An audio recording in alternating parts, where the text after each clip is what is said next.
Hey everyone, welcome to That's One Good Question. I'm John, and the question we're going to address today is this. Why do we baptize babies? There's one misconception that I often hear, and I want to address it this way. Baptism does not save neither child nor adult. No matter how much water you use, it's not a magic bath. It does not create salvation. All right, the Bible tells us that salvation is by grace through faith in Jesus. I think of passages like Ephesians chapter 2, verses 8 and 9 that say, "For by grace you have been saved through faith, and this is not your own doing, it is the gift of God, not a result of works, so that no one may boast." So baptism does not save whether you're baptized as a baby or later as an adult. So what is baptism and what does it do?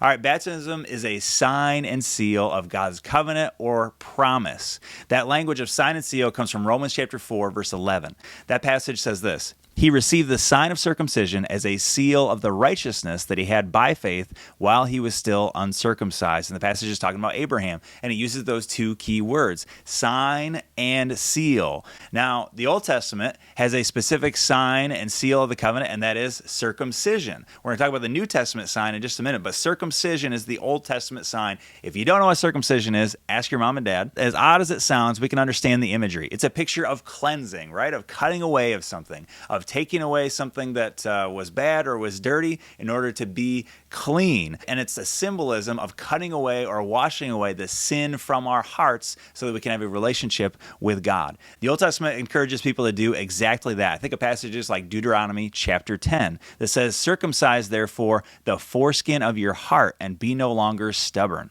All right, so the Old Testament sign is circumcision, and the New Testament sign is baptism. Now, the New Testament sign is actually incredibly similar. It actually symbolizes the same thing. It symbolizes cleansing. If you've ever been to a baptism service, you've probably heard somebody say, just as water washes dirt from the body, so Jesus' blood washes our hearts from sin. The symbolism, again, is one of cleansing. Now, these two signs, circumcision and baptism, actually come together in one passage in Colossians chapter 2. "In him also you were circumcised with a circumcision made without hands, by putting off the body of flesh by the circumcision of Christ, having been buried with him in baptism, in which you were also raised with him through faith in the powerful working of God who raised him from the dead." So circumcision and baptism are both signs and seals of God's covenant, one from the Old Testament, one from the New Testament, and they essentially have the same symbolism. So what does that all mean? How does a covenant sign and seal work?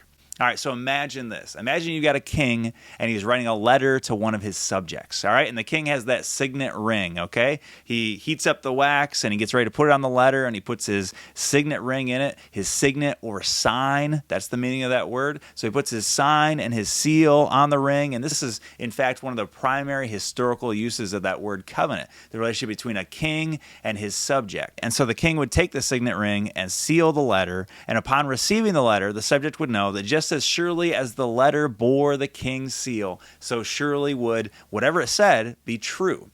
All right, the king might tell the subject to do something and promise a reward or result as a consequence of the subject doing what he said. And so the sign and the seal is actually conditional. It says, if you do this, then I will do this. The promise is true, but it's based on a condition. The same is true of circumcision and of baptism. God has promised eternal life, but only to those who put their faith in Jesus.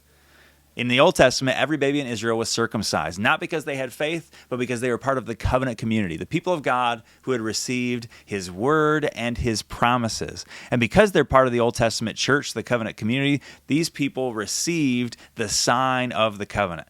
Now, we also know that not all of those who were Israelites, not all those who were part of the Old Testament church, were ultimately saved. Now, passages like Romans 9 tell us this very clearly, because they didn't meet the condition of truly putting their faith in God's promise.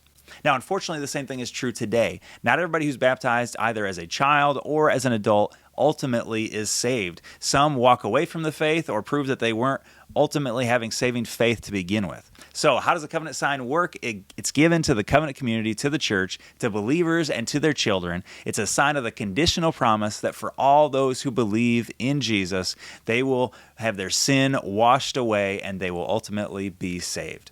So, baptism is a gift from God. It's a sign and seal of his amazing gospel promise. All throughout the Old Testament, this sign was given to children. The New Testament doesn't tell us to stop giving it to the children of believing parents. And we also know that baptizing babies was the standard practice for the first 1,500 years of the church. So, for all those reasons, that's why we baptize babies. Thanks for watching. Let me know in the comment section if you have further questions that weren't answered. And also subscribe so you can hear more answers each week.